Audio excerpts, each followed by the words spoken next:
The Islamization-Slave Supply Correlation in Pre-Colonial Africa, a Comprehensive Indictment.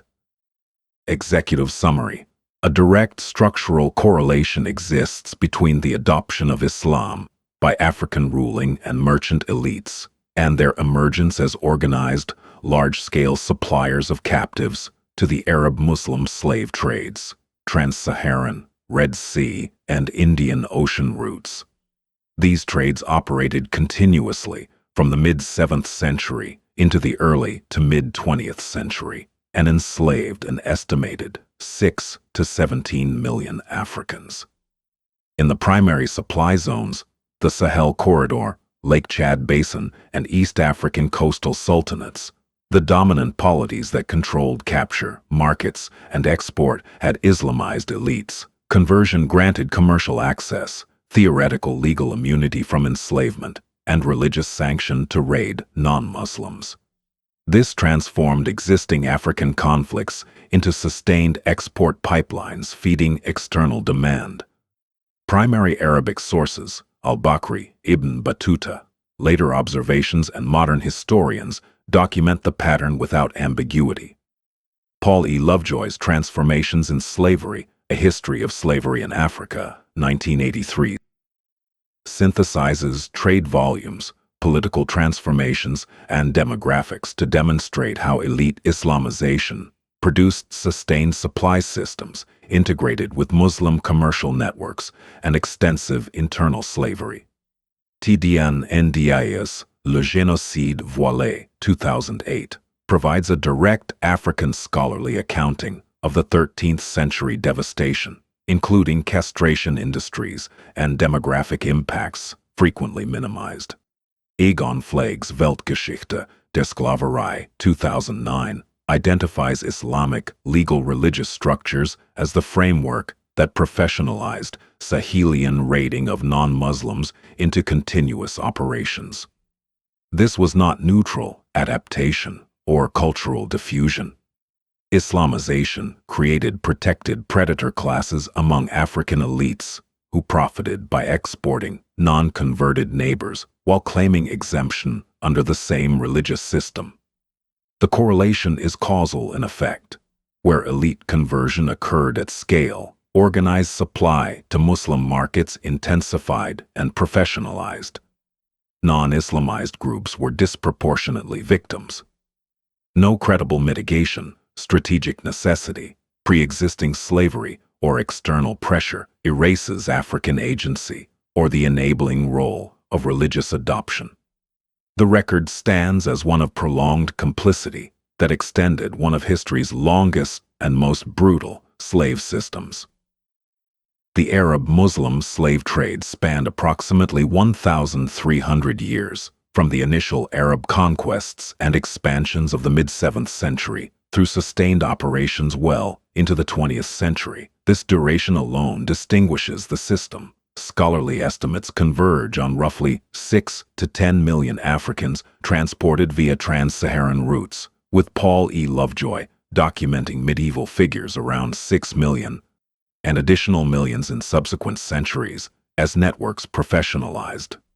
Broader totals encompassing Red Sea and Indian Ocean routes reach 11 to 17 million or higher when incorporating syntheses by Ralph A. Austin, Trans-Saharan censuses, Ronald Siegel, and Olivier Petre-Grenouillot.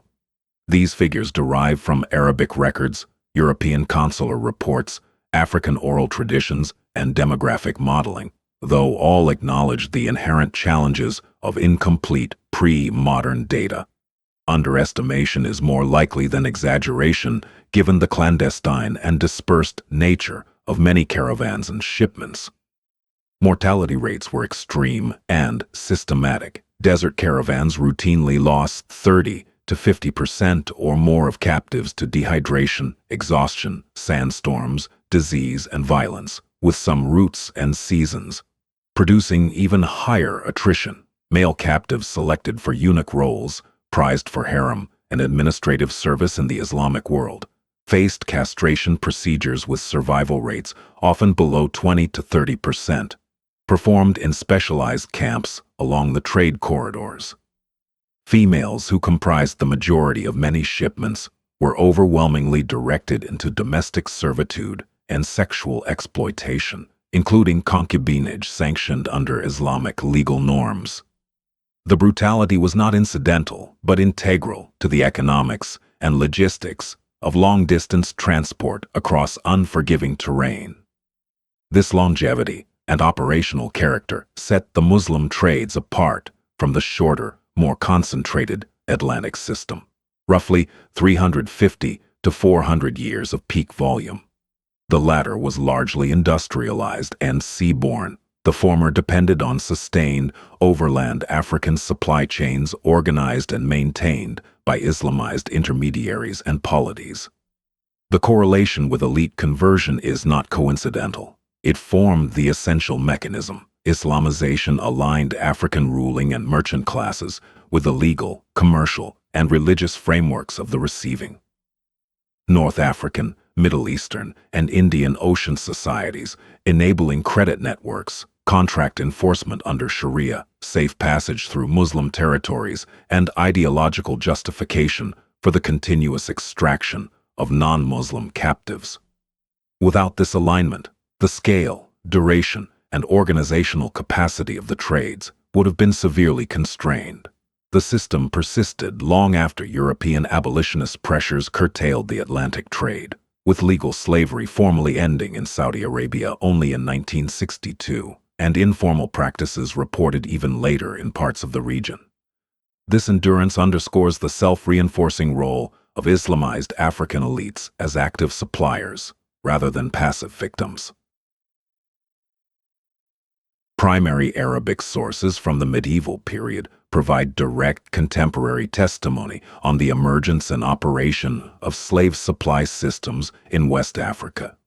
These accounts, written by Muslim observers and travelers, document the growing integration of local polities into Trans-Saharan trade networks dominated by Muslim merchants and the gradual accommodation of elites to Islamic commercial and legal norms. They are not later projections or colonial inventions. They record operational realities in real time. When read alongside later sources and modern historical synthesis, they establish the repeated pattern. Muslim commercial penetration preceded and incentivized elite conversion, which in turn professionalized and expanded the capture and export of non-Muslim captives.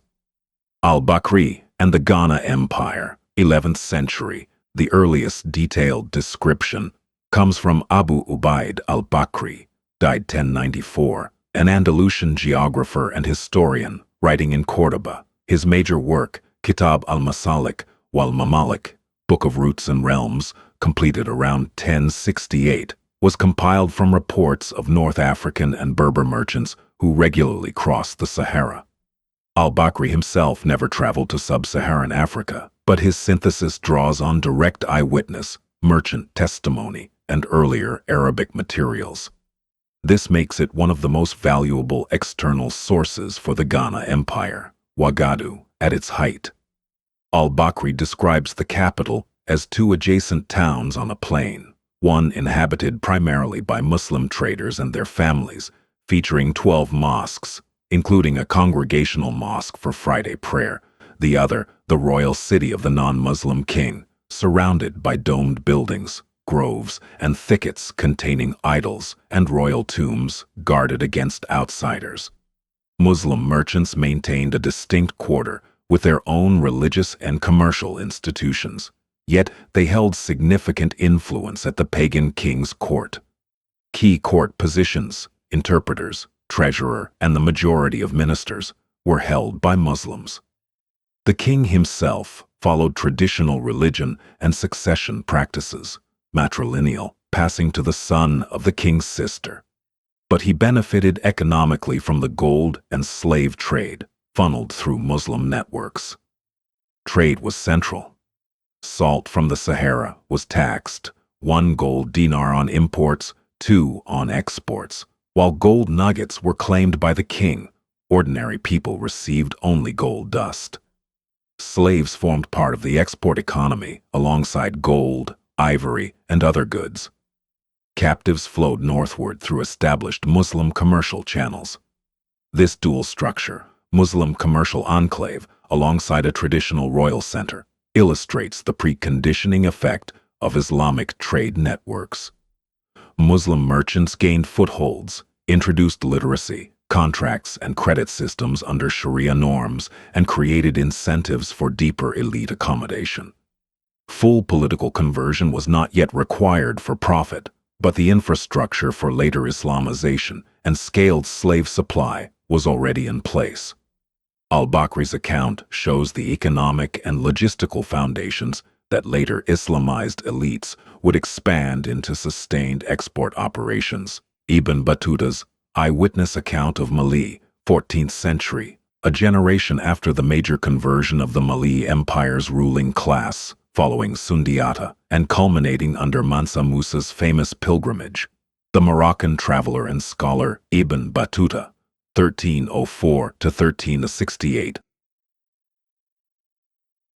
provided direct eyewitness testimony during his visit in 1352 to 1353. His massive travelogue, the Rila, often rendered Travels, dictated upon his return, records one of the most detailed contemporary descriptions of a West African Muslim court and its integration into the Islamic world. Ibn Battuta traveled from Sijil Masa across the Sahara with a caravan, passing through Tagaza, a salt mining center worked by slaves, and reaching the Mali capital. He met Mansa Suleiman, successor to the famed Mansa Musa, and observed a court operating under Islamic administrative norms. Muslim judges, qadis, scribes, and preachers held prominent roles. Court ceremonies were elaborate, with hundreds of armed slaves and attendants, musicians, interpreters, and displays of wealth including gold-adorned horses, silk cushions, and a golden bird on a silk dome. The Sultan was preceded by musicians and followed by 300 armed slaves. The interpreter appeared with numerous wives and around 100 slave girls in fine robes and gold, silver ornaments. Crucially for the slave trade, Ibn Battuta documented routine export. On his return journey in 1353, he joined a large caravan departing from the Malay region, carrying 600 black female slaves northward to Morocco. These women were destined for domestic service, concubinage, and court roles in North Africa. The journey itself highlighted the human cost of desert transport. Ibn Battuta also recorded the normalization of slavery within the Islamized administration. Slaves attended the court, performed labor, and formed part of the economic output alongside gold, ivory, and kola nuts. At the same time, Ibn Battuta, writing from a stricter North African Maliki perspective, criticized certain local practices he viewed as un-Islamic or improper, such as female slaves, servants, and even the Sultan's daughters appearing naked or exposing private parts before the court and public. He noted subjects groveling and throwing dust on their heads in greeting. These observations underscore that elite Islamization in Mali was real, but often syncretic or partial at the popular level. The ruling class had adopted enough Islamic forms, judges, scribes, pilgrimage tradition, trade networks, to participate fully in the Muslim commercial sphere and license the export of non-Muslim or marginally Muslim captives. The Rila thus provides direct evidence that, once elites converted and aligned with Islamic frameworks, slave export became a normalized, organized component of the economy. Exactly the pattern the correlation identifies. Later, sources and the persistence of the pattern, Arabic chronicles and later traveler accounts, confirm the pattern continued and intensified as more polities Islamized. In the Lake Chad region, the Kanem-Bornu Empire, converted from the 9th to 11th centuries onward, maintained long-term participation in Trans-Saharan supply. Rulers organized tribute and raids yielding slaves, while sometimes protesting selective Arab raids on their own Muslim populations, highlighting the selective and self-interested application of Islamic exemption rules. Hausaland saw progressive elite Islamization from the 14th century. By the 19th century, the jihadist Sokoto Caliphate under Usman dan Fodio and his successors turned revived Islamic governance into a massive engine of slave raiding and plantation slavery, with estimates of 1 to 2.5 million enslaved people internally by the early 20th century. In East Africa, Somali, and Afar Muslim sultanates, including Adal, exported captives from the interior. From the 17th to 19th centuries, Omani Arab control of Zanzibar and the Swahili coast industrialized the trade. Coastal Muslim elites and Swahili traders organized large-scale capture and shipment across the Indian Ocean, with Zanzibar handling tens of thousands of captives annually at peak for clove plantations and export. European explorers such as Heinrich Barth, mid-19th century, travels in Bornu and Hausaland, and Gustav Nachtigall documented active slave markets, raids justified in Islamic terms, and the central role of Islamized states in supply. African oral traditions preserved and later recorded corroborate these external accounts, describing the impact of raids on non-Islamized groups and the advantages gained by converted elites. Modern historians such as Paul E. Lovejoy synthesize these primary materials with trade statistics and political analysis to show the causal link. Elite adoption of Islam consistently correlated with access to long-distance networks, legal protections within the Ummah, and religious sanction for enslaving outsiders, transforming sporadic warfare into sustained, professionalized supply pipelines. These sources, medieval Arabic geographies and travelogues, later chronicles, explorer reports, and oral traditions, are not neutral or retrospective. They were produced within or adjacent to the Islamic commercial and legal sphere and record the operational reality on the ground. Islamized African elites organized, profited from, and sustained the supply side of one of history's longest slave systems.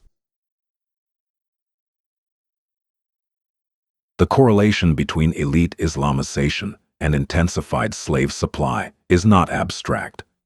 It appears repeatedly across specific polities and regions in clear chronological sequence. In each major supply zone, Muslim merchant influence arrived first, followed by elite conversion or accommodation that granted access to Islamic trade networks. Common populations often lagged in conversion, underscoring that the driver was elite self-interest, profit, immunity, and power, rather than popular religious transformation. The following timelines illustrate the pattern in the core Trans-Saharan and East African supply corridors. Ghana, Ouagadougou Empire, peak 8th to 11th centuries. Muslim merchant communities from North Africa established trading quarters and influence well before full elite conversion. Rulers remained largely traditional in religion and matrilineal succession, yet the kingdom functioned as the primary conduit for gold, salt, ivory, and slaves moving northward. Al-Bakri's 11th century account highlights the dual city structure and Muslim roles at court, showing how trade networks preconditioned later shifts. Ghana's reliance on slave raiding and export in its later phases set the template for successor states. Court conversion accelerated after Sundiata Keita's founding conquests in the 13th century, with fuller Islamization at the elite level by the early 14th century under Mansa Musa. His famous pilgrimage to Mecca, 1324, and patronage of Islamic scholarship transformed Timbuktu into a major scholarly commercial hub, complete with active slave markets. Under an Islamized administration, Mali exported gold, ivory, kola nuts, and large numbers of captives northward. Ibn Battuta's 1352 to 1353 visit confirms routine slave caravans, including the documented group of 600 females operating under Islamic norms. Conversion aligned the empire with Trans-Saharan credit, contract, and caravan systems, while licensing raids on non-Muslim periphery groups. Songhai Empire, 15th to 16th centuries. Building on Mali's foundations, Songhai underwent state-level Islamization, particularly under rulers such as Askia Muhammad, reigned 1493 to 1528, who promoted Islamic law and scholarship. The empire expanded internal chattel slavery and export operations, intensifying savannah supply systems. Increasing Islamic adoption directly correlated with more organized raiding and tribute extraction from non-Islamized populations, feeding markets in Gao and Timbuktu. Kanem-Bornu Empire, conversion beginning 9th to 11th centuries, sustained through 19th. One of the earliest polities in the Lake Chad Basin to adopt Islam at the ruling level, with Maidunama Dibalemi in the 13th century as a notable example. Kanem-Bornu became a consistent supplier to Trans-Saharan routes. Although these rulers participated actively in organizing raids and tribute in slaves, while occasionally protesting Arab raids on their own Muslim subjects. This highlights the inconsistent and self-serving application of Islamic exemption rules, protection applied selectively within the elite core, but the system as a whole incentivized predation on non-Muslims or weaker groups. Firearms acquired through northern ties further professionalized their slave-raiding capacity. Hausaland and the Sokoto Caliphate, 14th century onward, peaking with 19th century jihads. Gradual elite Islamization in the Hausa city-states from the 14th century laid the groundwork. The early 19th century jihad, led by Usman Dan Fodio and his successors, established the Sokoto Caliphate as a vast Islamic state, explicitly framed as religious reform. This produced one of the largest slave societies in modern history, with estimates of 1 to 2.5 million enslaved people by the colonial period, often 25 to 50% of the population in core areas. Jihad campaigns created a new slaving frontier. Raids on non-Muslim pagans supplied both internal plantations, Gandu and Rinji agricultural estates, and export northward. The Caliphate exemplified how revived militant Islamization turned defensive rhetoric into offensive engines of capture and export on a massive scale. East Africa, Somali and Afar Muslim sultanates, including the Adal Sultanate, engaged in organized export of Nilotic and other interior captives to Red Sea and Indian Ocean markets from medieval times onward. The pattern intensified dramatically in the 18th to 19th centuries under Omani Arab control of Zanzibar and the Swahili coast. Coastal Muslim elites and Swahili traders, deeply integrated into Islamic commercial networks, organized large-scale capture from the African interior, feeding clove plantations on Zanzibar and shipments to Arabia, Persia, and beyond. Zanzibar alone handled tens of thousands of captives annually at its 19th century peak, with notorious figures like Tipu Tip exemplifying the fusion of Arab coastal power and local intermediaries. The trade relied on Islamized coastal polities that enjoyed protection and market access while raiding non-Muslim interior groups. In every major organized supply zone, elite conversion or deep accommodation preceded or coincided precisely with peak capacity as suppliers. Muslim merchant presence created the economic incentives. Elite adoption supplied the political and legal alignment, and the resulting systems professionalized predation on non-converted neighbors. Common populations frequently remained only nominally or partially converted, confirming that the primary motivation was elite access to profit, northern networks, credit, literacy advantages, and theoretical immunity within the Ummah. This repeated sequence across centuries and regions demonstrates a structural, not accidental, correlation between Islamization and the sustained African supply side of the Arab-Muslim slave trades. Mechanisms of enablement: how Islamization created protected suppliers. Islamic doctrine and practice provided the critical connective tissue that transformed localized African conflict and slavery into a sustained, large-scale export system, while pre-Islamic African societies practiced various forms of servitude, often domestic, pawnship, or assimilative war captivity. Islam supplied a universalist, legal religious framework with built-in asymmetries, protections for insiders and license for predation on outsiders. The nominal prohibition on enslaving fellow Muslims created a powerful binary that incentivized elite conversion while directing systematic raiding outward. This was not mere cultural borrowing. It was active alignment with a system that rewarded adopters with commercial advantages, legal cover, and moral sanction. Legal and commercial access.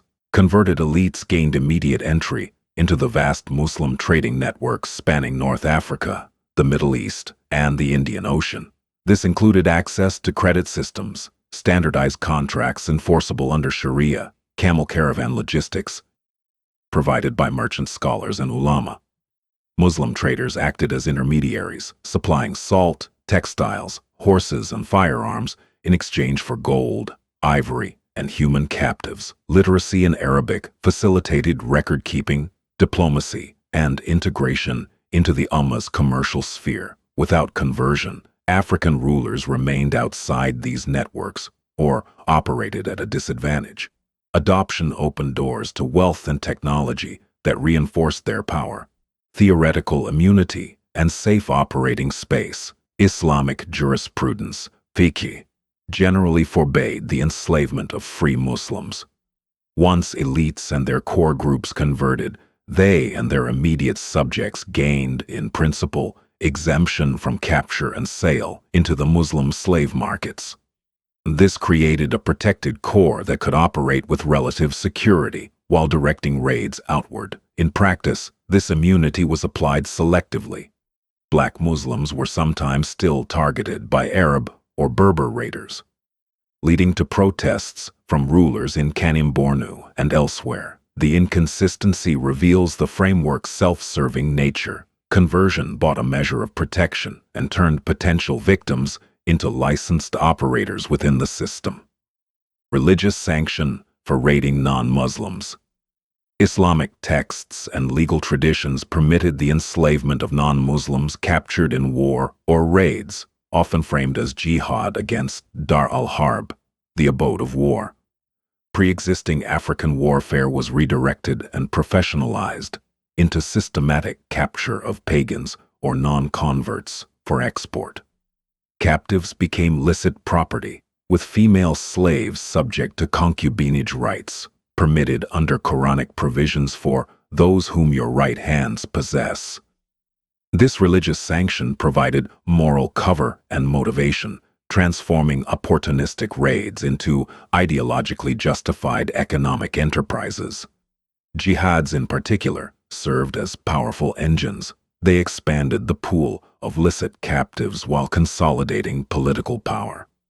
Internal reinforcement and expansion. Islamization led to more formalized chattel slavery within supplier societies. Tribute systems extracted slaves from weaker or non-Islamized groups, while domestic plantations and households absorbed large numbers for agricultural production, military service, and concubinage. The 18th to 19th century jihads, most notably the Sokoto Caliphate under Usman Dan Fodio and successors, frequently began with defensive or reformist rhetoric against external threats, but rapidly evolved into offensive campaigns that generated massive numbers of captives. Sokoto became one of the largest slave societies in modern history, with extensive plantation systems, gandu and rinji, worked by enslaved labor. Dominant Islamic tribes or factions conquered weaker neighbors, imposed rule, and institutionalized slavery as a core economic and social institution. TDN and DIA and aligned analyses state directly that Islamization turned African kings into accomplices. Submission offered escape from enslavement for the elite, while collaboration and predation on others became the rational strategy for survival and enrichment. Egon Flagg notes that Islamic colonization along the Sahel transformed prior, more localized slave societies into sustained operations, hunting non-Muslim neighbors without interruption. Paul E. Lovejoy's scholarship on Muslim merchants in West Africa underscores their central organizational role in both trans-Saharan supply chains and the constraints they placed on Atlantic-era flows, further evidence of how organized Islamic commercial control shaped the overall system. This was not passive reception of external Arab demand. African elites actively organized the supply side once aligned with the religious commercial framework. Conversion created protected predator classes. Elites enjoyed immunity and access while redirecting warfare, extracting tribute, and profiting from the export of non-converted neighbors. The mechanisms were mutually reinforcing: commercial gain, legal protection, religious sanction, and internal stratification all flowed from adopting the Islamic system. The result was a durable, self-perpetuating supply apparatus that operated for over a millennium, far beyond what pre-Islamic structures alone could sustain. Common defenses of the Arab-Muslim slave trades in Africa function primarily as deflection. They minimize African elite agency, obscure the enabling role of Islamic frameworks, and attempt to relativize or excuse a system that operated for 1,300 years with organized African supply. Each mitigation fails under scrutiny from primary sources, trade data, and historical analysis. It was just trade, anyway. Pre-Islamic African societies did practice slavery and warfare, often in forms involving domestic servitude, pawnship, or limited war captives with pathways to assimilation. However, these were typically less chattel-focused and lacked the continental-scale, export-oriented professionalism that emerged with Islamization. Islam supplied the scalable legal superstructure, Sharia rules on captives as property, long-distance caravan networks, credit systems, and ideological justification that turned sporadic raiding into sustained pipelines, feeding North African, Middle Eastern, and Indian Ocean markets. Muslim merchant communities provided the infrastructure and demand alignment that professionalized the trade for over a millennium.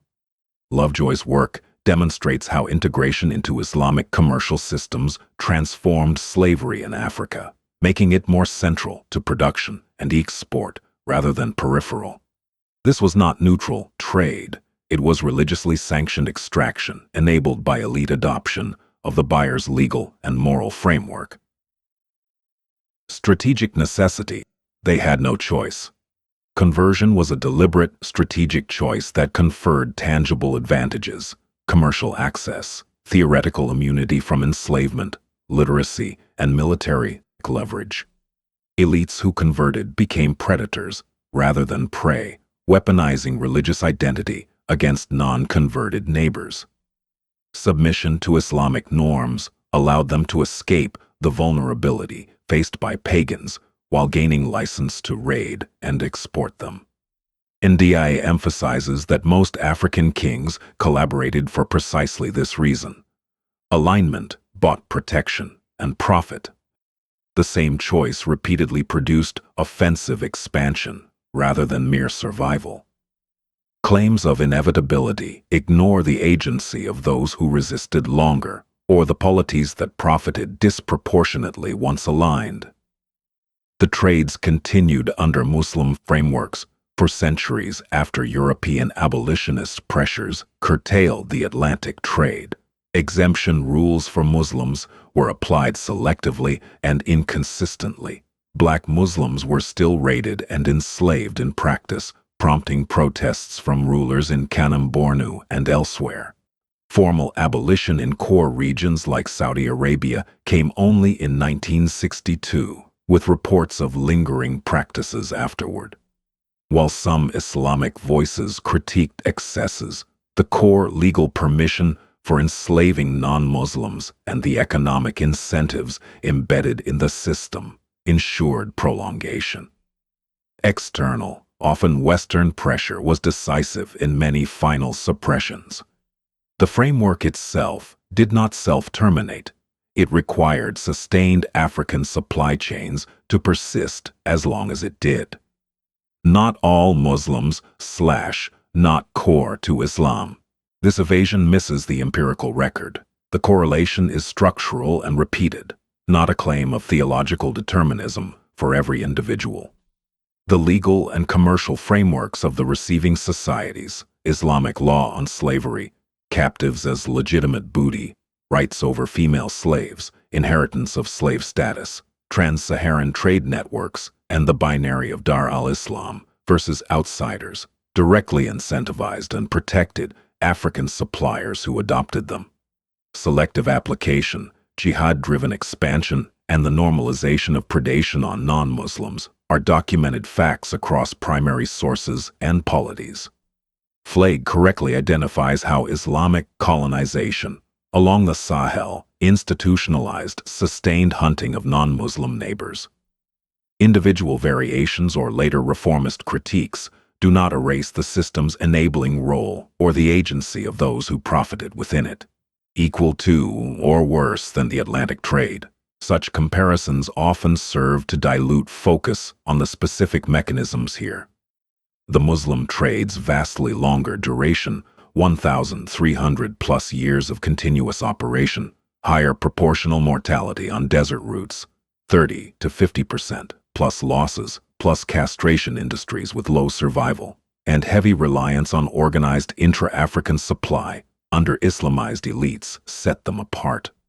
The Atlantic trade, while horrific and industrialized, was shorter in peak duration and faced earlier internal and external abolitionist challenges. Equivalence arguments do not erase the documented correlation between elite Islamization and the African supply side in the Muslim trades. Both systems deserve condemnation, neither excuses the other.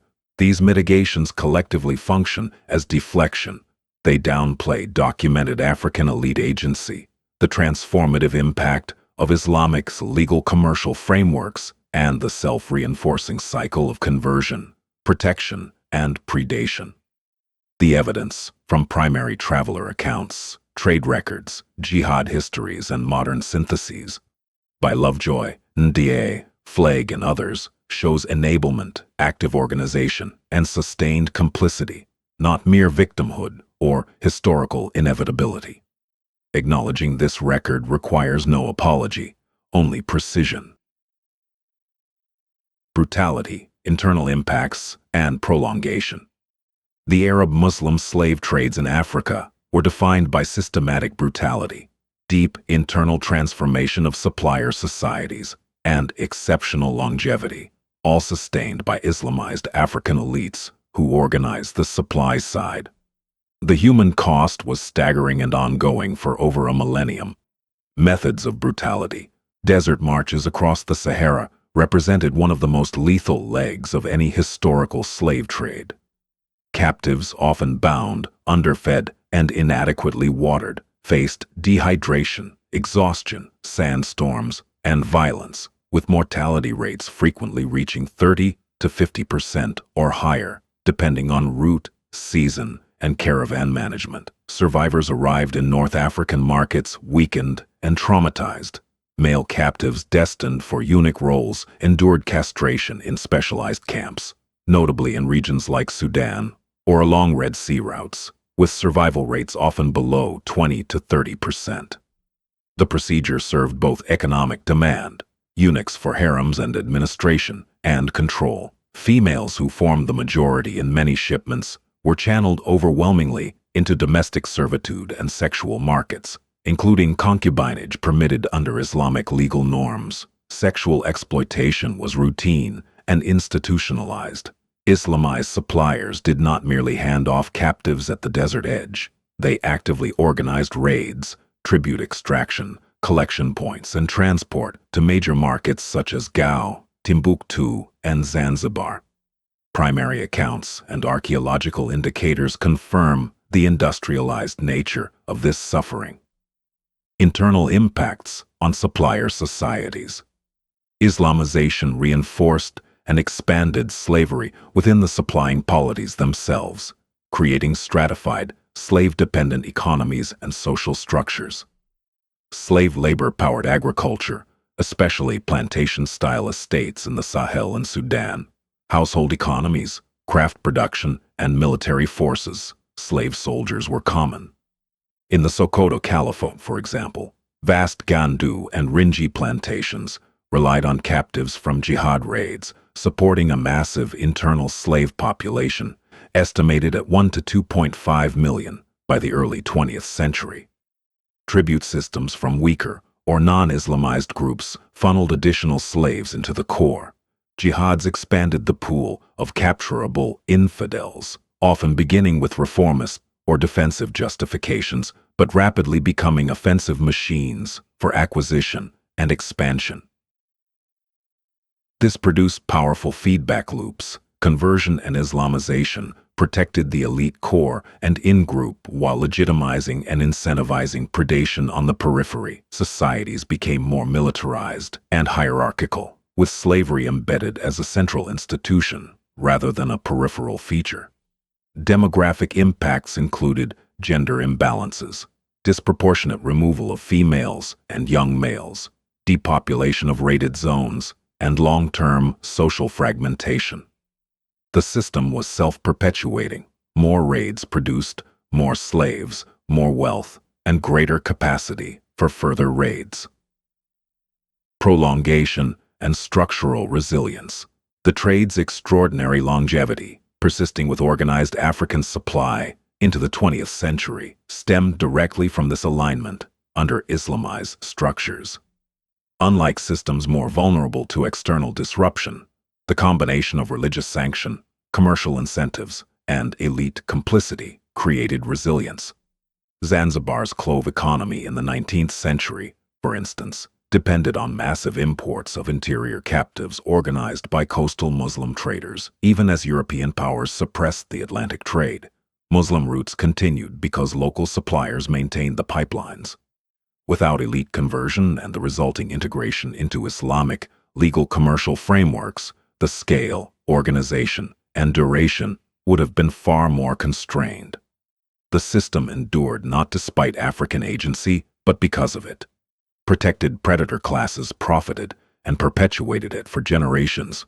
In sum, the brutality was not accidental, but operational. Internal reinforcement turned supplier societies into slave-based economies with built-in expansionist dynamics. The prolongation reflects the durability of the Islamized supply model. These impacts compound the indictment. The framework adopted by African elites enabled and extended one of history's most enduring systems of organized human exploitation. Islam did not invent slavery or African raiding. These predated its arrival on the continent.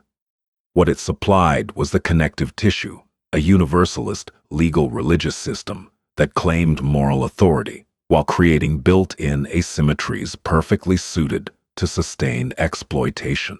It offered exemption and protection to converts within the Ummah, licensed the enslavement and commodification of outsiders, and framed the entire enterprise with religious sanction. This produced a structural advantage for those who adopted it, turning potential victims into protected operators in a continent-wide extraction network. The ideological core rested on clear distinctions. Islamic jurisprudence categorized the world into Dar al-Islam, abode of submission, and Dar al-Harb, abode of war, with non-Muslims in the latter subject to legitimate raiding and enslavement as war captives or through tribute. Texts permitted ownership of slaves, inheritance of slave status, and specific rights over female captives. While manumission was encouraged in some contexts as a pious act, the system as a whole was designed for perpetuation rather than abolition. Jihad, whether framed as defensive reform or expansion, reliably generated new captives justified as booty. These elements were not peripheral. They were integrated into law, theology, and practice across schools, dominant in Africa, notably Maliki in the West. In the African context, elite conversion aligned local power structures with external Muslim demand in North Africa, the Middle East, and the Indian Ocean world.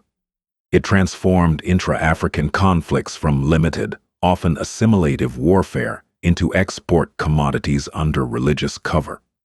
Non-converted neighbors became licit targets, pagans whose enslavement carried ideological legitimacy.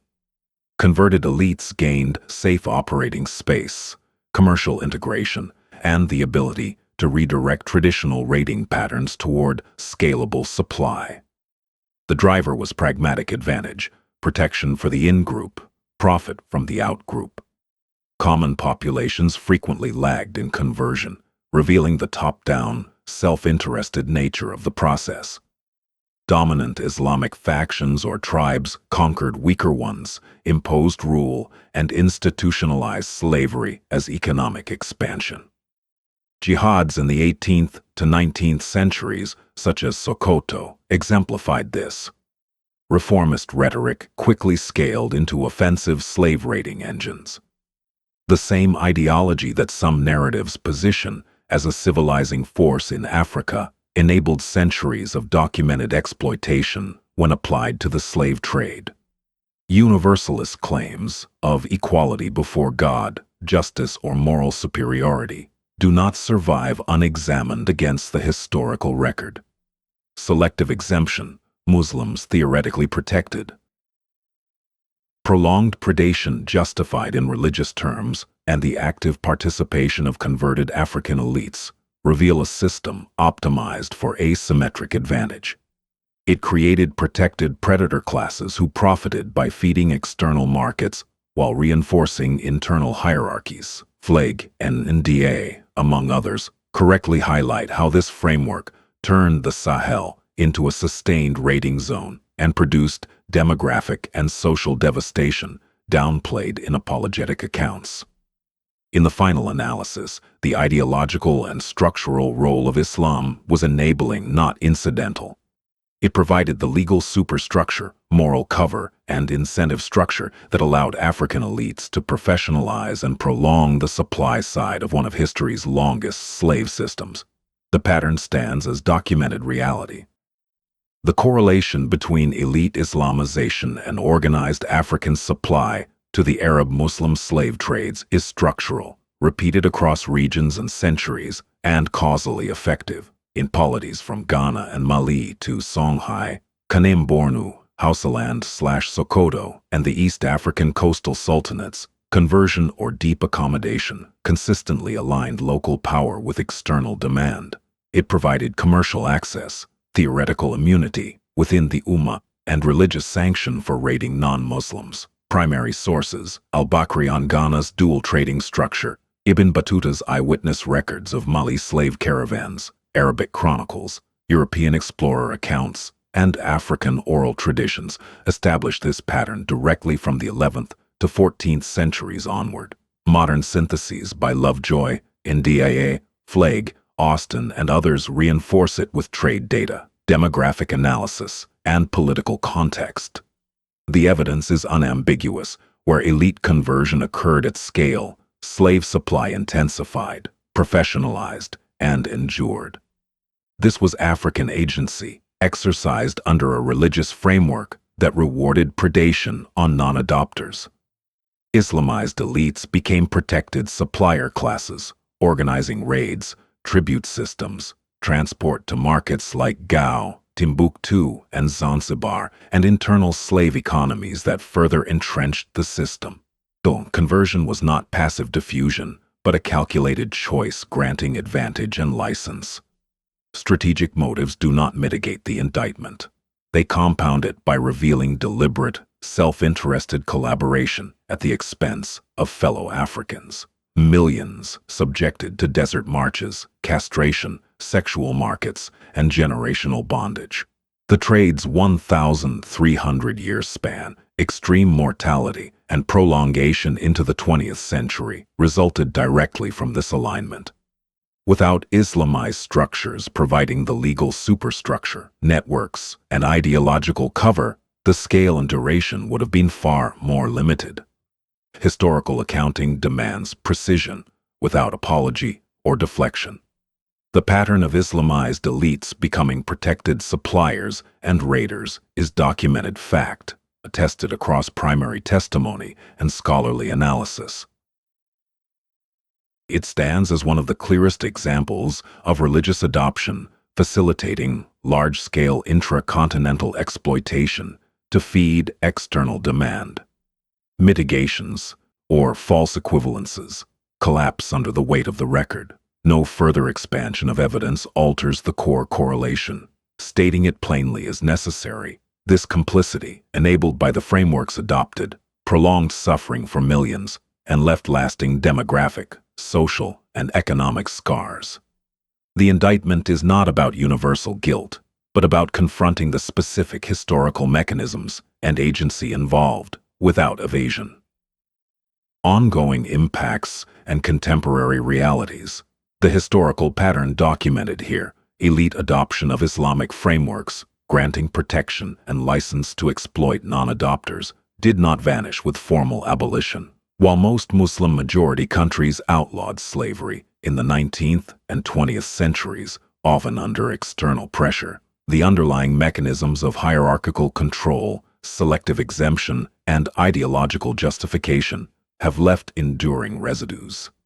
These manifest today in de facto servitude, hereditary bondage, forced labor, and in some cases explicit or semi-formal re-legalization of slave-like statuses. The suffering of millions continues, not as ancient history, but as living systems sustained by power structures, cultural inertia, and selective interpretations of religious and tribal authority. In Afghanistan, under Taliban rule since 2021, the situation has sharpened dramatically. Strict Sharia enforcement has imposed near-total control over women and girls, bans on secondary and university education, severe restrictions on employment and movement, requiring male guardians, and dismantling of prior protections against gender-based violence. A new criminal regulation adopted in late 2025 and early 2026 explicitly divides society into free and enslaved persons, further stratifying the population into classes, religious scholars and elites at the top, with harsher penalties and reduced rights for lower-class groups. Terms such as ghulam or slave appear in official provisions, normalizing exploitation and granting effective impunity to certain privileged strata. Modern slavery prevalence remains among the highest regionally, encompassing forced labor, child exploitation, including Bazi sexual slavery, sometimes involving Taliban members, and trafficking. These policies represent a contemporary formalization of hierarchical servitude under religious governance, a direct echo of the historical binary between protected insiders and exploitable outsiders. Similar patterns persist elsewhere. In Mauritania, hereditary descent-based chattel slavery continues despite official abolition in 1981, the last country worldwide to do so, and criminalization in 2007/2015. Tens to hundreds of thousands, primarily from the Haratin Black Moor population, remain in lifelong bondage to Badan, white Moor/Arab Berber masters. Status passes matrilineally. Victims perform forced agricultural and domestic labor with no pay, no education, and routine sexual abuse. Enforcement is virtually non-existent, with few prosecutions. Government responses often deny the scale or frame it as cultural vestiges, rather than confronting the racial ethnic hierarchy and religious cultural justifications that sustain it. This functions as a living, abusive caste system, rooted in historical slave raids and Islamic legal traditions that permitted perpetual servitude for certain groups. In Libya, after 2011, the collapse of central authority enabled open slave markets targeting sub-Saharan African migrants. Detainees in militia-controlled centers have been auctioned for forced labor, ransom, or sexual exploitation, with documented sales for as little as a few $100s. Torture, rape, and death for non-payment are common. These markets represent a raw resurgence of commodification along migration routes, exploiting the vulnerable in the absence of functioning rule of law. Broader modern slavery, forced labor, debt bondage, trafficking, and child exploitation affects an estimated 50 million people globally.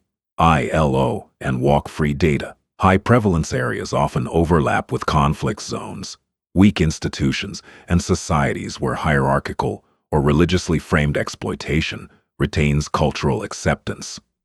The kafala sponsorship system in several Gulf states, while not chattel slavery, creates indentured conditions for millions of migrant workers with restricted mobility, withheld wages, and abuse. In multiple contexts, elements of historical Islamic jurisprudence on captives, dependence, and social hierarchy have been selectively retained or revived, rather than fully repudiated. These are not isolated anomalies. They reflect the incomplete dismantling of systems that historically rewarded conversion and in-group protection while licensing predation on outsiders.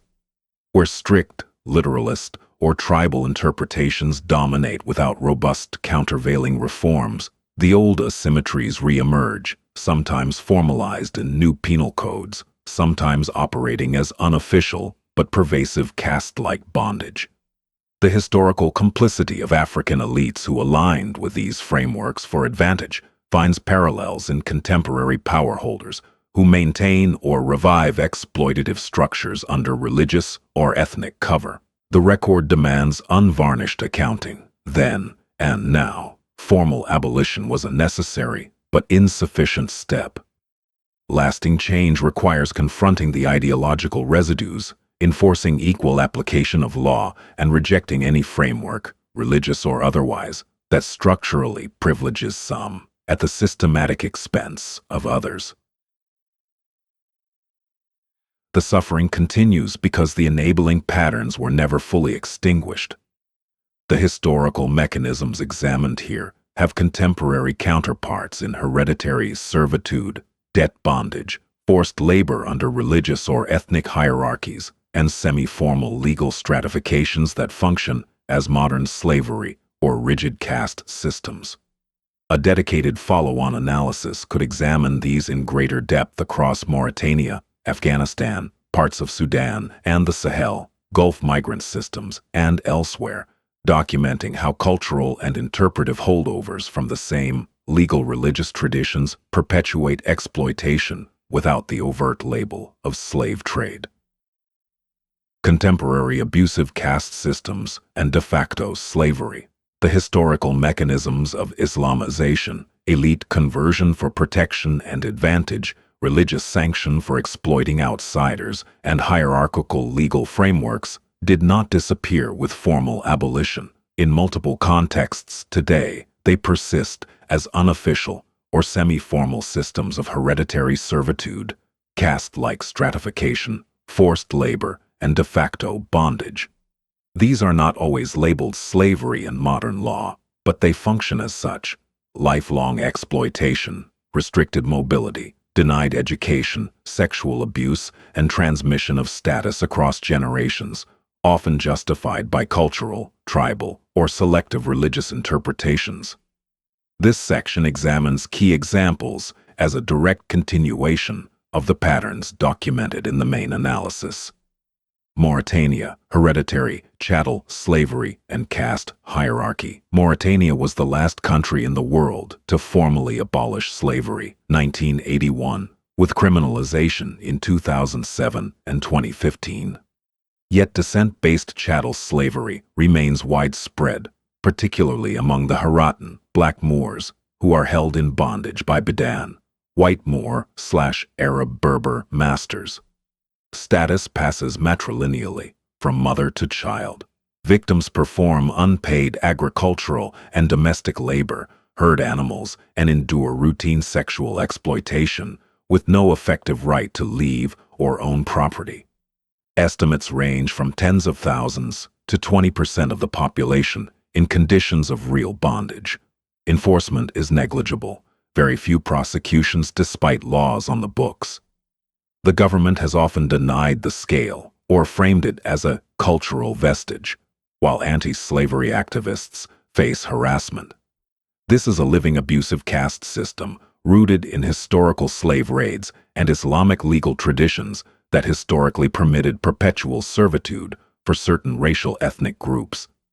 It represents one of the clearest modern survivals of the historical supply-side dynamics, where religious and ethnic hierarchies sustain exploitation without the overt Trans-Saharan caravans.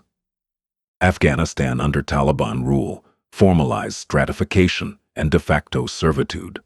Since regaining power in 2021, the Taliban have imposed extreme restrictions on women and girls, bans on secondary/university education, most employment, and free movement without a male guardian, effectively consigning large segments of the female population to domestic and economic dependence bordering on servitude.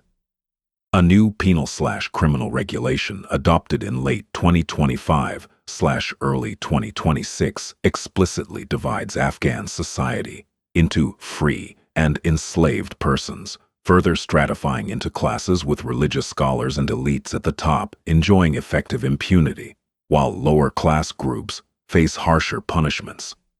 Official use of terms like ghulam, slave, in provisions normalizes exploitation. Combined with widespread forced labor, child exploitation, including bacha-bazi sexual slavery, and trafficking, this represents a contemporary reassertion of hierarchical control under strict Sharia governance. Modern slavery prevalence is among the highest in the region, with hundreds of thousands affected. The pattern echoes historical elite adoption, frameworks that protect insiders while rendering outsiders, or lower strata, exploitable. Libya and migration routes, open slave markets, and forced labor. Post-2011 instability created conditions for open slave markets targeting sub-Saharan African migrants. Detainees in militia-run centers have been auctioned for forced labor, ransom, or sexual exploitation, with documented sales for a few $100s. Torture, rape, and death for non-payment are routine. These markets, reported by the IOM, UN, and media since 2017, commodify vulnerable people along migration corridors in a raw resurgence of historical patterns. While not directly state-sanctioned everywhere, the absence of rule of law in militia-controlled areas allows practices that mirror the old Trans-Saharan supply chains. Broader patterns, kafala systems, debt bondage, and caste echoes. In several Gulf states, the kafala sponsorship system binds migrant workers to employers, restricting movement, enabling wage withholding, and creating conditions widely criticized as modern indentured servitude. In Sudan and parts of the Sahel, ethnic and tribal hierarchies continued to produce forced labor and exploitation with religious cultural justifications. In South Asia, with Muslim populations, caste-like structures sometimes persist despite Islam's nominal egalitarianism. Globally, the ILO and Walk Free estimate around 50 million people in modern slavery forms, forced labor, debt bondage, forced marriage, trafficking. High prevalence zones frequently overlap with conflict, weak governance, and societies where historical Islamic legal concepts of hierarchy, captives, or dependent status retain influence without full reform or rejection. These contemporary realities are not identical to the medieval trans-Saharan trades, but they demonstrate the resilience of the underlying asymmetries, where strict literalist interpretations, tribal power structures, or incomplete secular reforms prevail. The old enabling frameworks, protection for the in-group, license against outsiders or lower strata, reassert themselves. Hereditary bondage in Mauritania, class-based legal stratification in Afghanistan, and migrant commodification in Libya stand as stark evidence that the patterns of elite-aligned exploitation documented in the historical record have not been fully dismantled. The indictment does not end in the 20th century. Precision without apology requires acknowledging that ideological, cultural, and structural residues continue to produce suffering. Genuine reform demands confronting these systems head-on, rejecting any religious, legal, or social framework that structurally enables the exploitation of some for the advantage of others. The historical complicity of converted elites finds uncomfortable parallels in today's power holders who maintain or revive similar hierarchies. Full accounting, historical and contemporary, is the necessary first step toward breaking the cycles.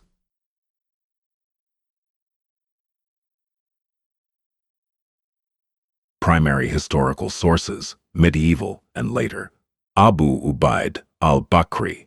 Background, 11th century Andalusian, Spanish Muslim, geographer, historian, and scholar from Córdoba, circa 1014 to 1094. Support, provides one of the earliest detailed external accounts of the Ghana Empire. Wagadu shows early Muslim commercial penetration and networks that preconditioned later elite Islamization and scaled slave export. Ibn Battuta, Muhammad ibn Battuta. Background, 14th century Moroccan Berber traveler, explorer, and scholar, 1304 to 1368, one of history's most prolific medieval travelers. Key work sourced, Rila, often called Travels or Itinerary, dictated upon his return to Morocco in 1355. Support, eyewitness account of the Malai Empire in 1352 to 1353 under the Islamized ruler Mansa Suleiman. Heinrich Barth and Gustav Nachtigall, 19th century European explorers. Background: Barth, German/British explorer, 1821 to 1865, and Nachtigall, German explorer, 1834 to 1885, traveled extensively in the Sahel and Sudan regions. Key work sourced, their published travel accounts and observations, for example, Barth's travels and discoveries in North and Central Africa. Supportive facts/quotes, documented active slave markets, organized raids by Islamized states, Bornu, Hausaland/Sokoto, and the central role of Muslim rulers and traders in capture and export during the 19th century, provide contemporary evidence of the pattern's persistence. Modern historians and scholars. Paul E. Lovejoy. Background: prominent Canadian historian, specializing in African slavery, the slave trades, and the African diaspora, York University. Key work sourced, Transformations in Slavery, A History of Slavery in Africa, 1983. Revised editions through 2000 and later. Also related works on Islam, slavery, and political transformation in West Africa. Synthesizes trade data, political history, and demographics to show how integration into Islamic commercial networks, after elite conversion, transformed African slavery from peripheral to central and production/export-oriented. Documents the Sokoto Caliphate as one of the largest slave societies in modern history. Tidiane Ndiaye. Background: Franco-Senegalese anthropologist, economist, and writer, 1950 to 2025. Key work sourced, Le génocide voilé, enquête historique sur la traite négrière arabo-musulmane, 2008. The Veiled Genocide. Nominated for the Prix Renaudot. Argues the Arab-Muslim slave trade, lasting approximately 13 centuries, had a more devastating long-term demographic impact on Black Africa than the Atlantic trade, citing massive castration, duration, and veiled/minimized nature. Directly states that Islamization turned African kings into accomplices. Submission allowed escape from enslavement, leading most to collaborate for protection and profit. Emphasizes castration industries, depopulation, and the cover-up of the scale. Ralph A. Austin. Background: historian specializing in African economic history and Trans-Saharan trade. Works, including The Trans-Saharan Slave Trade, A Tentative Census, and Trans-Saharan Africa in World History. Support provides key estimates and analysis of Trans-Saharan slave trade volumes over centuries, contextualizing the economic integration and longevity of Muslim trade networks. Political and military figures. Uthman Danfodio / Shehu Usman. Fulani Islamic scholar, preacher and reformer, 1754 to 1817. Founder and spiritual leader of the Sokoto Caliphate. Led the early 19th century jihad in Hausaland. Established the Sokoto Caliphate, one of West Africa's largest Islamic states. His jihad, beginning 1804, created a vast new slaving frontier framed as Islamic reform. The resulting caliphate became a massive slave society, with extensive plantations dependent on captives from raids on non-Muslims, expanded internal chattel slavery and export while institutionalizing slavery as economic and social core. Tipu Tip, Hamad ibn Muhammad ibn Jum'ah al-Murjab / Tipu Tib, prominent 19th century Arab Swahili, Omani-influenced slave trader, ivory merchant, explorer and governor from Zanzibar, circa 1832 to 1905. Major operator in the East African slave and ivory trades under Omani/Zanzibari control. Led large armed caravans deep into the interior Congo Basin region, organizing capture and transport of captives for Zanzibar's clove plantations and export. Built significant wealth and influence, exemplifies coastal Muslim elite organization of interior supply at industrial scale in the 19th century. Mansa Musa and Mansa Suleiman, Mali Empire rulers. Mansa Musa reigned early 14th century, famous for his wealth and Mecca pilgrimage, key figure in elite Islamization. Mansa Suleiman, ruler during Ibn Battuta's visit, 1350s. Oversaw the period of fuller court Islamization and integration into Muslim trade networks. Under their rule, Mali operated with Islamic administrative norms, actively participating in slave export alongside gold and other goods. Ibn Battuta's account confirms routine slave caravans under this framework. This draws on their accounts and analyses to demonstrate the repeated causal link between elite adoption of Islamic frameworks and the organized professionalization of slave supply.